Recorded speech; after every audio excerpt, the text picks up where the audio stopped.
আলহামদুলিল্লাহ আজকের মতো দুপুরের রান্না কিন্তু আমি শেষ করলাম বন্ধুরা। আজকে আমি দুপুরে রান্না করেছি মুরগির মাংস আলু দিয়ে একদম ঝাল ঝাল করে একটি তরকারি রান্না করেছি। এই ঝাল তরকারির মধ্যে কিন্তু অবশ্যই কাঁচামরিচ দিতে হবে। কাঁচামরিচের ফ্লেভারে কিন্তু অনেক মজা হয় একটি রান্না, ঠিক আছে?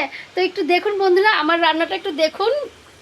এই হচ্ছে আমার মুরগির মাংস ঝাল ঝাল করে রান্না করেছি আমি আলু দিয়ে। এইরকম কিন্তু মাঝে মধ্যে খুবই ভালো লাগে এরকম পাতলা ঝোল আর মুরগির মাংস ঝাল ঝাল করে রান্না করলে খেতে খুবই ভালো লাগে। এর মধ্যে আমি কয়েকটা কাঁচামরিচও দিয়ে দিয়েছি। কাঁচামরিচ দিলে কিন্তু অনেক টেস্ট বেড়ে যায়, এটার কিন্তু ফ্লেভারে খুবই মজা হয় খাবারটা। আর গরম গরম ভাতের সাথে এইরকম মুরগির মাংসের ঝোল খেতে কিন্তু ভীষণ ভালো লাগে। তো আজকের মতো রান্না আমার এখানেই সমাপ্ত, ঠিক আছে?